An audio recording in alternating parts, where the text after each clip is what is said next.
the dense, fog-shrouded forests of the Pacific Northwest, a legend stirs, a tale not of terror, but of incredible compassion. This is the story of a man named Elias Thorne, a retired wildlife biologist who sought solitude deep in the woods, and an encounter that would forever change his life and challenge everything we thought we knew about the world's greatest mystery. It all began one crisp autumn morning. Elias was tracking a herd of elk when a strange sound pierced the forest's silence. It wasn't the cry of any animal he recognized. It was a mournful, guttural wail filled with pain and desperation. Drawn by a mix of curiosity and concern, he cautiously followed the sound, his heart pounding in his chest. What he found would have sent most running. Lying near a stream, tangled in what looked like an old poacher's trap, was a massive, hairy creature. Its dark eyes, shockingly human-like, were wide with pain and fear.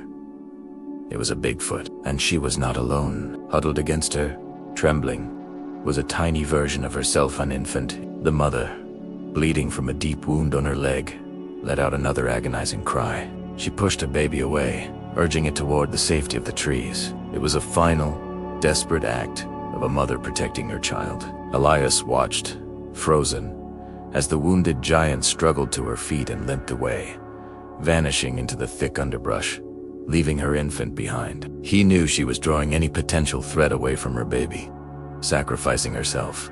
The small creature, no bigger than a human toddler, let out a tiny, whimpering cry. It was alone, vulnerable, and terrified. Elias's training as a biologist kicked in, but his heart ached with a profound sense of empathy. He couldn't just leave it there to perish. Every instinct told him this was dangerous, that he was crossing a line no human had ever crossed before. But looking into those frightened, intelligent eyes, he saw not a monster, but a child in desperate need, risking everything. Elias slowly approached, his hands held out in a non-threatening gesture. He spoke in a low, calm voice, the same way he'd soothe a frightened deer. The infant Bigfoot backed away at first, bearing a set of tiny, but surprisingly sharp, teeth. Elias stopped, sat on the damp forest floor, and simply waited. For hours, he sat there, occasionally humming a soft tune, showing the creature he meant no harm. Slowly, tentatively, the little one's fear gave way to curiosity. He called the little creature Luna, for the crescent moon birthmark on its shoulder. Getting her back to his remote cabin was the first of many challenges. She was surprisingly strong, and her diet was a complete mystery. Elias tried everything from his own supplies: berries, nuts, even cooked vegetables. Luna turned her nose up at all of it. Desperate, Elias remembered the mother near the stream. He went back to the site and carefully examined the area. He found partially chewed roots and a specific type of moss. It was a long shot, but he gathered what he could. Back at the cabin, Luna sniffed the offerings and, to his immense relief, began to eat.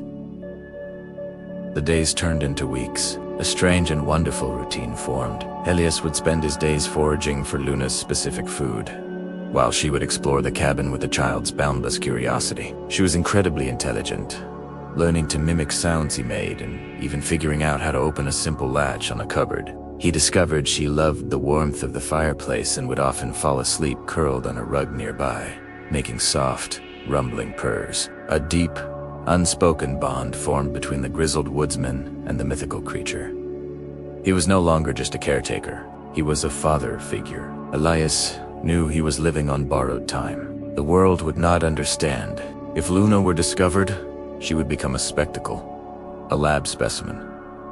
He had to protect her. He covered his windows and took extreme precautions whenever he had to make the rare trip to the nearest town for his own supplies. The secret weighed heavily on him. He was completely isolated. His only companion, a creature that, according to science, didn't exist. He documented everything in a private journal: her growth, her behaviors, her surprising emotional depth. He saw her experience joy when he returned from a foraging trip and sadness when a storm raged outside. One night, as a blizzard howled, Elias was awakened by a frantic noise. Luna was at the cabin door, scratching and whining, pointing a long finger towards the dark, snowy woods. A deep, resonant call echoed from the forest, a call he recognized. It was the same mournful cry he had heard months ago. Te.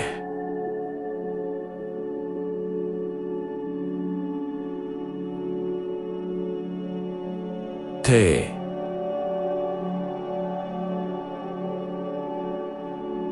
Te. Mother. She had survived, and she had come back for her child. Ilias's heart broke. He knew this moment would come. This wasn't his world, and Luna wasn't his child. With tears in his eyes, he bundled Luna in a warm blanket. Her big, dark eyes stared up at him, full of confusion and a hint of fear. "It's okay," he whispered, his voice thick with emotion. "Your mother is here?" He opened the door, and the massive silhouette of the adult Bigfoot stood at the edge of the clearing. Her leg now healed, though she walked with a slight limp. Luna let out a happy cry and bounded into the snow, straight into her mother's waiting arms. The mother Bigfoot looked at Elias, and for a long moment, their eyes met across the snowy expanse. There was no menace, no threat. In those ancient, intelligent eyes, Elias saw something he would never forget: gratitude. She gave a low rumble, a sound of acknowledgement, before turning and disappearing into the blizzard with her child. Elias Dorn stood in the doorway of his cabin, alone once more, the cold wind whipping around him, but his heart was full.